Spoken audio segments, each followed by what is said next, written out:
একদিন বাসায় বসে বসে ফেসবুকিং করছিলাম, ঠিক সেই সময় মা এসে বলল, বাবা এক বালতি কাপড় ধুয়েছি, একটু কষ্ট করে ছাদে নিয়ে দিবি।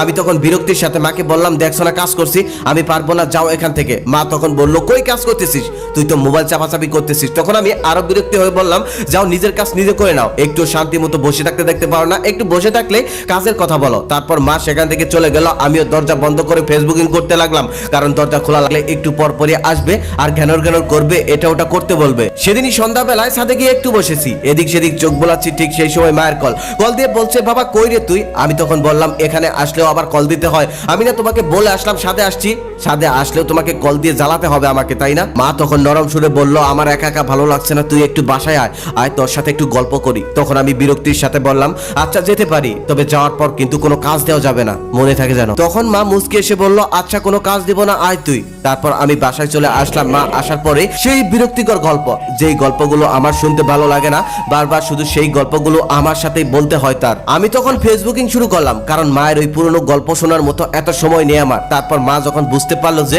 আমি তার গল্প মনোযোগ দিয়ে শুনছি না, তারপর মা চলে গেল রান্নাঘরে রান্না করার জন্য। তারপর আমি বসে বসে টিভি দেখছিলাম। কিছুক্ষণ পর মা আবার আমার সামনে এসে হাজির। আমি মাকে দেখেই বললাম, আবার কি কাজের জন্য এসেছো? মা তখন বলল, রান্নাঘরের কলটা কাজ করছে না, একটু বাইরের কল থেকে পানি এনে দিবি, ইদানিং শরীরটা ভালো না, এক বালতি পানি আমি নিয়ে আসতে পারছি না, তাই বলছি, না হলে আমি তোকে বলতাম না। তারপর আমি বিরক্তির সাথে মাকে বললাম, যাও এখান থেকে, ওগুলো মেয়েদের কাজ আমি করতে পারবো না। মা তখন মন খারাপ করে সেখান থেকে চলে গেল আর নিজেই চলে গেল বালতি নিয়ে পানি আনার জন্য। তারপর আমি টিভি দেখছিলাম, তবে দীর্ঘ সময় কেটে গেল, মাকে আর পানি নিয়ে ফিরতে দেখলাম না। আমি একটু অবাক হয়ে সামনে দিয়ে গিয়ে মাকে ডাকতে লাগলাম। তারপর আমি ঘর থেকে বের হয়ে যা দেখলাম, তার দেখার জন্য আমি মোটেও প্রস্তুত ছিলাম না।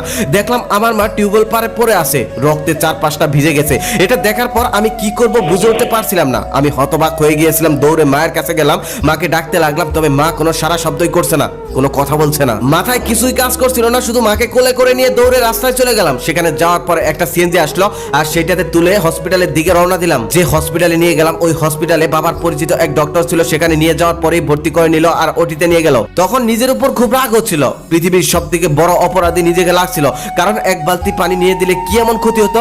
আজকে যদি মায়ের কিছু একটা হয়ে যায়, তাহলে তো নিজেকে কখনোই ক্ষমা করতে পারবো না। একটু পরে একটা নার্স এসে একটা কাগজ হাতে ধরিয়ে দিয়ে বলল, এই ঔষধগুলো খুব তাড়াতাড়ি নিয়ে আসুন। তারপর আমি ফার্মেসিতে গিয়ে খুব তাড়াতাড়ি সেই ঔষধগুলো নিয়ে আসলাম। নিয়ে আসার পর দেখি বাবার পরিচিত সেই ডক্টর বাইরে দাঁড়িয়ে আছে। আমি তখন বললাম, আঙ্কেল আমার মায়ের অবস্থা কেমন? তখন সে বলল, অবস্থা তেমন একটা ভালো না, রক্ত লাগবে, রক্ত দিতে হবে। আমি তখন বললাম, আমার শরীরের সমস্ত রক্ত নিয়ে নিন, তারপর আমার মাকে ভালো করে দিন। তারপর ডক্টর আঙ্কেল বলল, আমাদের কাছে রক্ত ছিল, সেগুলো দেওয়ার চেষ্টা করছি, তবে তোমার মায়ের শরীরে রক্ত নিতে যাচ্ছে না, তুমি আনতে অনেক দেরি করে ফেলেছ, আরেকটু আগে আনলে ভালো হতো। তবে ডক্টররা তাদের চেষ্টা করছে, বাকিটা আল্লাহর ইচ্ছা। আমি তখন সেই ডক্টর আঙ্কেলকে বললাম, আঙ্কেল এমনটা বলবেন না, প্লিজ আমার মাকে ভালো করে দিন, আমার মাকে ছাড়া আমি বেঁচে থাকতে পারবো না। ডক্টর আঙ্কেল তখন বলল, বাবা ডক্টর কখনোই মানুষকে বাঁচাতে পারে না, সবই আল্লাহর হাতে, আল্লাহই মানুষকে বাঁচাতে পারে। আঙ্কেলের সাথে কথা চলতে চলতে একটা মৃতদেহকে সাদা কাপড়ে মুড়িয়ে একজন নার্স বাইরে নিয়ে আসলো। তখন সেই নার্স আমার কাছে এসে বলল, সরি আপনার মাকে বাঁচানো গেল না।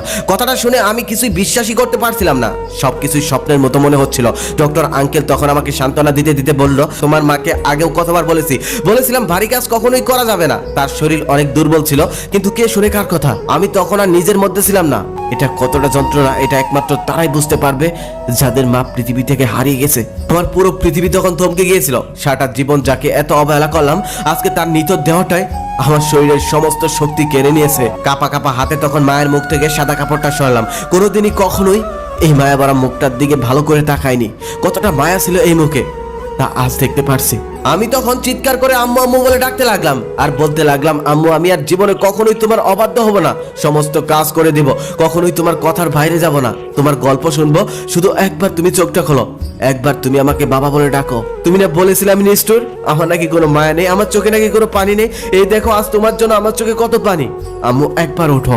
সেদিন আমার চিৎকারে হসপিটালের সমস্ত লোক একত্রিত হয়ে গেল, আমার মা চোখ খোলেনি। সেদিন হসপিটালের অসংখ্য মানুষ আমাকে সান্ত্বনা দিল, আমার মা আমার সাথে আর কথা বলেনি। বাবা মা বেঁচে থাকতে আমরা কম বেশি সবাই এমন করি, গুরুত্বই দেই না, পাত্তাই দেই না। তবে যাদের হারিয়ে যায় তারাই বুঝতে পারে বাবা মা কি জিনিস, কি ছিল বাবা মা। মাকে সারা জীবনে যতটা অবহেলা করেছি, তার 1% অবহেলাও যদি আমি অন্য কাউকে করি, সেই আর আমার সাথে কখনোই কথা বলে না। তবে মাকে পৃথিবীর সব থেকে বেশি অবহেলা করেও বাড়ি থেকে বের হয়ে দেখো, একটু পরে ফোন করবে, খুঁজতে বের হবে।